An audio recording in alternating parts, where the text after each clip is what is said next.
Pegue a sua Bíblia e vamos abrir a Bíblia no livro de Efésios, capítulo 6, versículos 10 a 18. Vamos lá.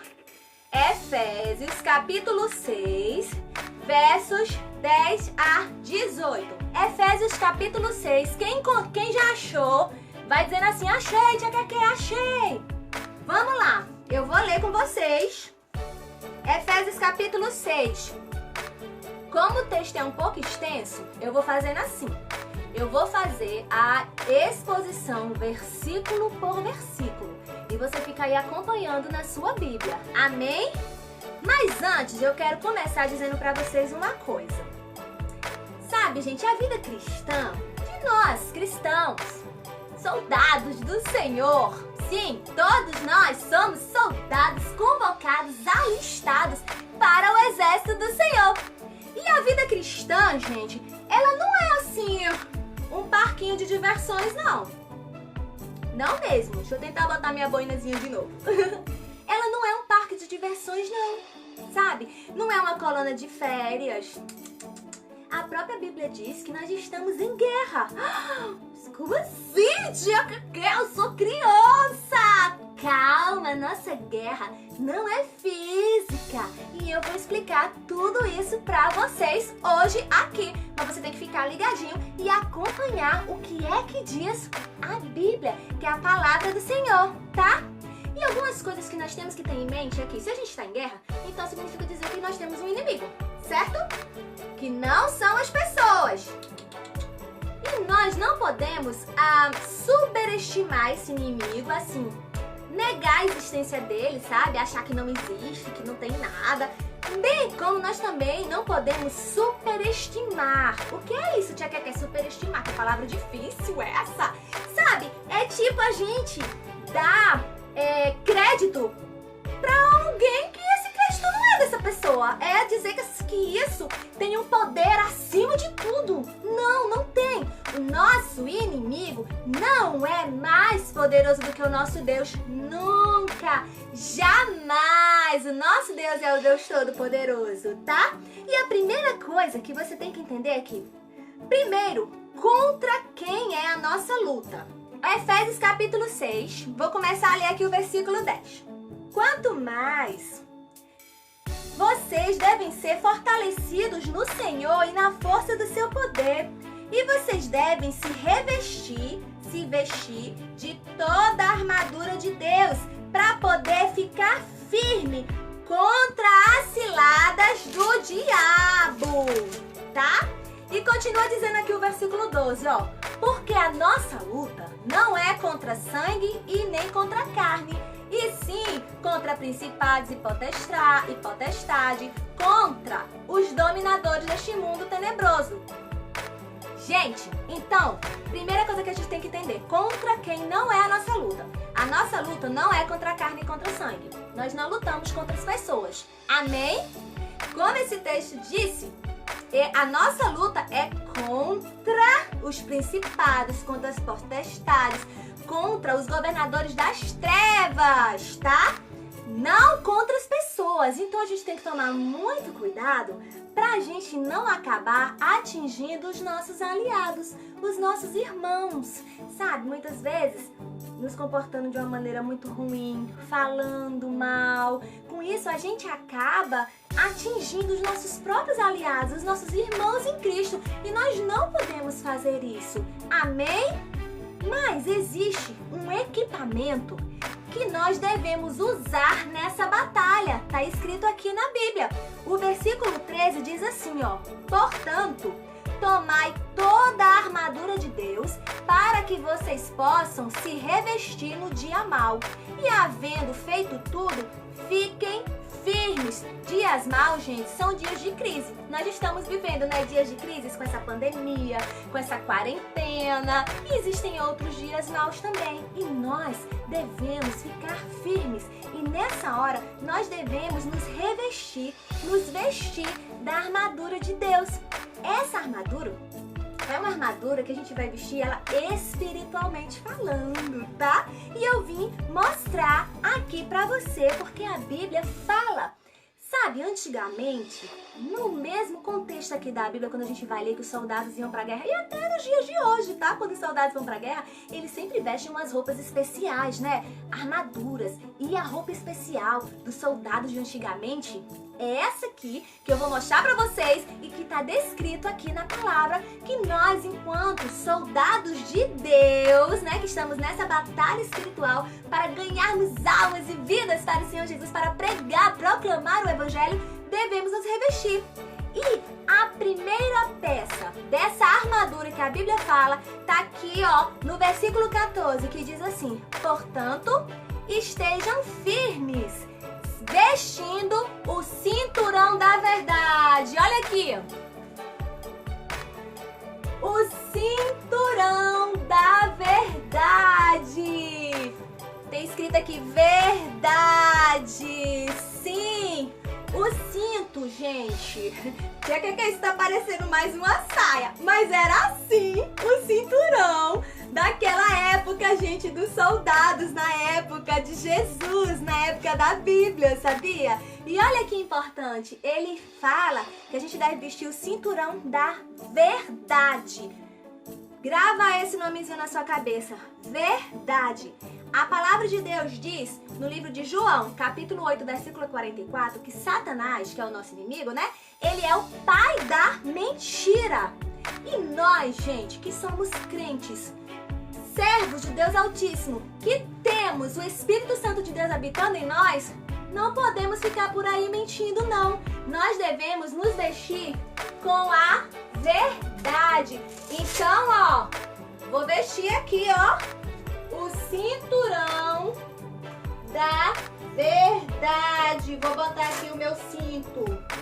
Devemos nos vestir do cinturão da verdade. E o cinto era essa peça mesmo, sabe, gente?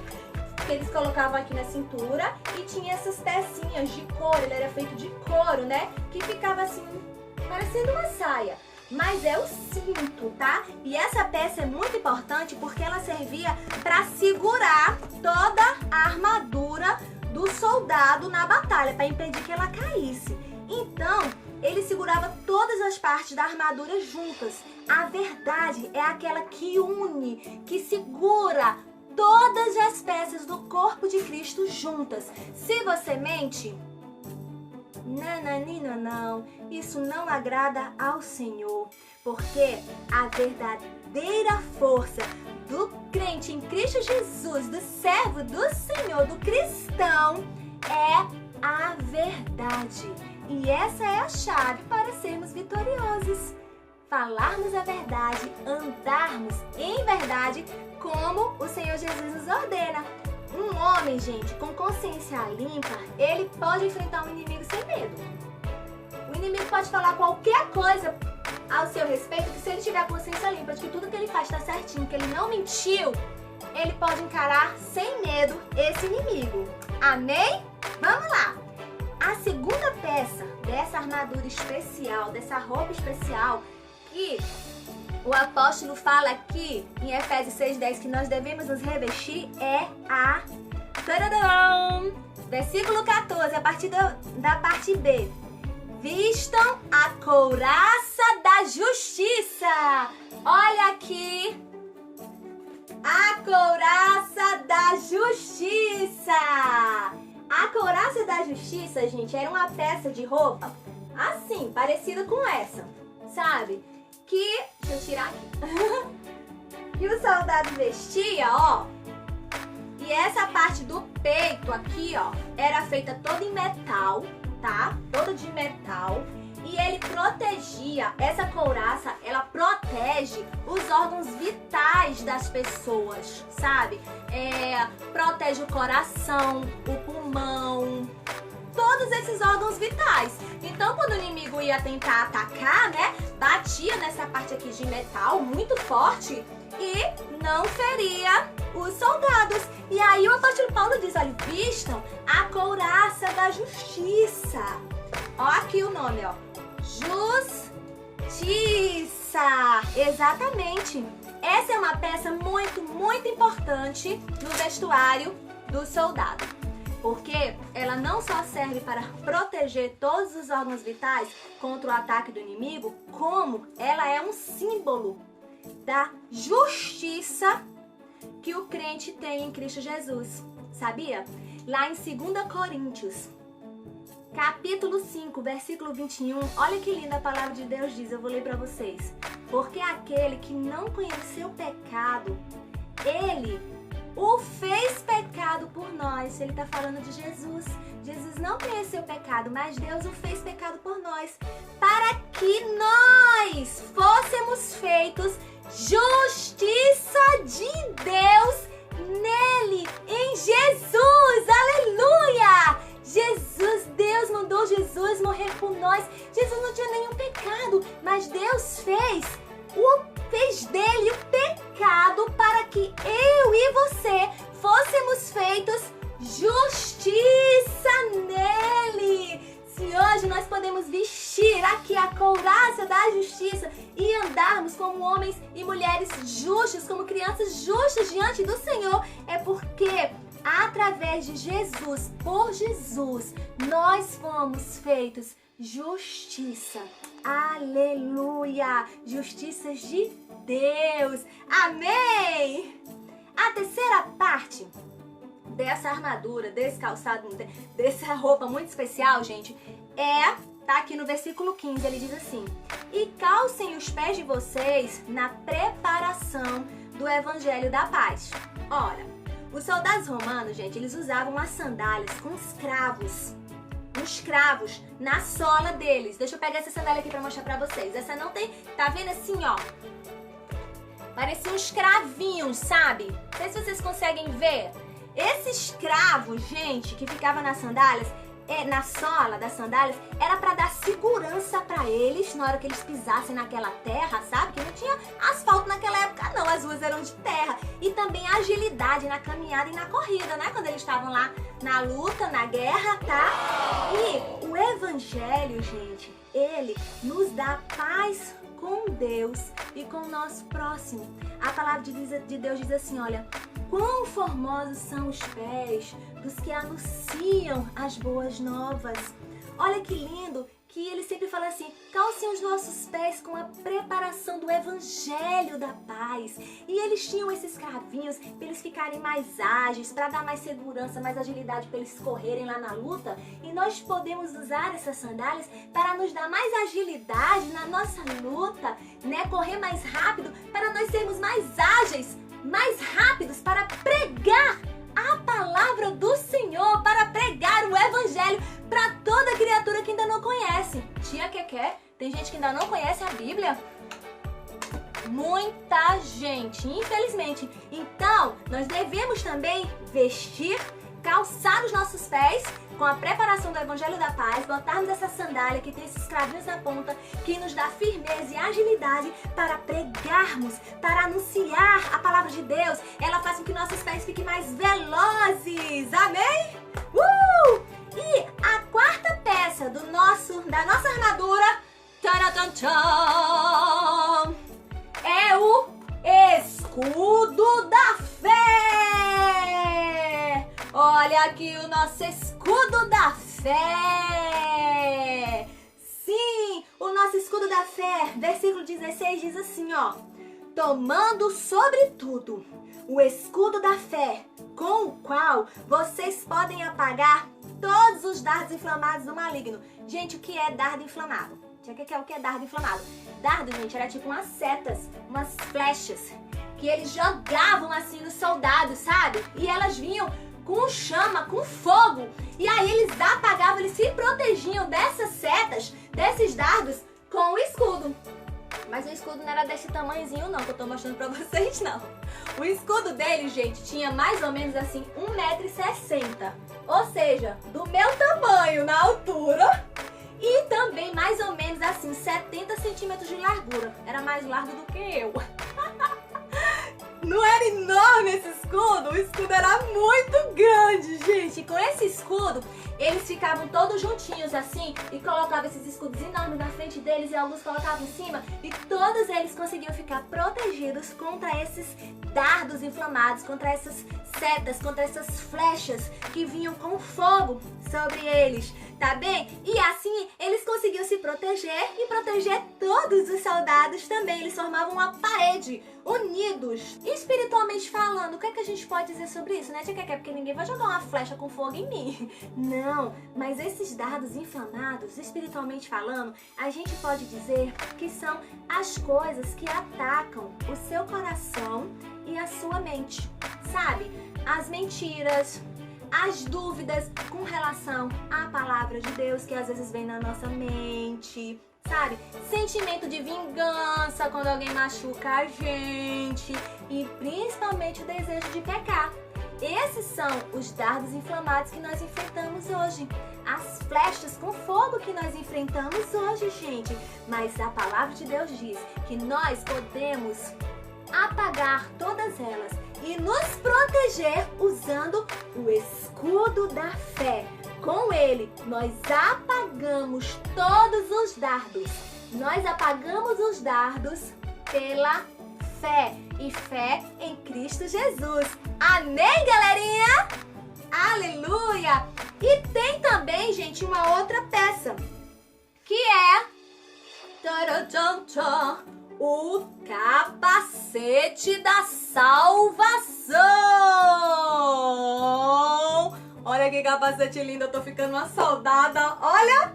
O capacete da salvação. Versículo 17 diz: e tomai também o capacete da salvação. Gente, capacete já tá dizendo tudo, né? Serve para proteger aqui, ó, a nossa cabeça. Vocês lembram lá em Gênesis onde foi que Satanás atacou Eva? Foi colocando dúvida aonde? Na mente dela, não foi? Na cabecinha dela? Foi. Mas nós, cristãos em Cristo Jesus, nós devemos usar o nosso capacete. E com isso, nós asseguramos que nós temos uma mente controlada por Deus, sabia? Mas a gente tem que tomar cuidado, porque tem alguns cristãos por aí que dão pouco valor à razão e ao conhecimento. Temos que ter cuidado. Nós devemos sim dar valor à razão, ao conhecimento, estudar as escrituras, amém? E estudar a Bíblia, a ciência. E Deus, gente, Ele é quem controla a nossa mente. Então vamos lá. E por último, ele diz: tomai também a espada do Espírito. Olha aqui, nossa espada do Espírito. Ainda no versículo 17, a parte B. E a espada do Espírito, que é a palavra de Deus. Vocês viram que todas as peças que nós vestimos aqui da nossa armadura, elas são armas de defesa. Porém, a única que é arma de ataque é a espada. A espada é a arma para atacar e a espada do Espírito, que é a palavra de Deus. Ele se refere como a Bíblia. A Bíblia é a espada do Espírito. Por isso nós devemos continuar estudando, lendo a Bíblia, porque com ela nós obtemos a nossa vitória. E com ela, na palavra de Deus, nós vamos ter liberdade, nós vamos ter cura, restauração, transformação, porque a palavra de Deus liberta, cura, restaura, transforma, salva. Amém? Nós precisamos, meus amores, conhecer a Bíblia, estudar a palavra de Deus dia após dia. Amém, meus amorecos? E para finalizar, eu quero dizer aqui para vocês, o apóstolo diz assim, ó: orem todo tempo, com súplica, vigiem, orem. Há um poder muito grande na oração. Oração não é alimento não, tá? Alimento é a palavra de Deus, ela é nosso alimento, por isso nós devemos ler muita palavra, a gente diz comer a palavra, amém? Mas ele disse que nós devemos orar em todo tempo no Espírito. E orar no Espírito não é subir no monte, não é ficar orando à torta e à direita, não é ficar falando em línguas, não é isso não. No Espírito quer dizer que a oração precisa ser motivada e assistida pelo Espírito Santo de Deus. Romanos 8, 26 e 27 explica isso pra gente. Quando ele diz que quando nós ainda não sabemos orar, o Espírito, ele ora, ele intercede por nós com gemidos inexprimíveis. Então, vamos tomar muito cuidado do que é orar em todo tempo. E não é tá botando nossas orações em todos os lugares para todo mundo ouvir não, tá, gente? É uma conversa particular nossa com Deus. Amém? E o Espírito de Deus, ele vai nos assistir em nossas fraquezas. Porque como a Bíblia diz, nós não sabemos orar como convém. E você deve orar e vigiar, tá bem? Neemias, ele orava e deixava os guardas vigiando lá. Pedro dormiu quando Jesus mandou ele vigiar. E por isso ele foi derrotado lá no Getsemane, tá bom? Então, não vamos fazer como Pedro, tá? Vamos orar, vamos vigiar e vamos agir. Robert Lown diz assim, pra gente finalizar. A oração não é para fazer a vontade do homem no céu, não. Mas para fazer a vontade de Deus na terra. Amém? Muitas vezes nós oramos e não somos atendidos porque não sabemos como pedir, diz a palavra. Não é o que eu quero que aconteça, mas sim, nós devemos perguntar, Senhor, qual é a sua vontade? E Jesus disse essa oração para o Senhor. Senhor, se possível, passa de mim esse cálice, mas que seja feita a sua vontade e não a minha. Amém? Então, vamos sempre, meus amores, perguntar a Deus. Deus, olha, a minha vontade é essa, mas eu quero que seja feita a sua vontade, porque como Robert Lown disse, a oração não é para fazer a vontade do homem no céu, mas para fazer a vontade de Deus na terra. Amém, meus amorecos?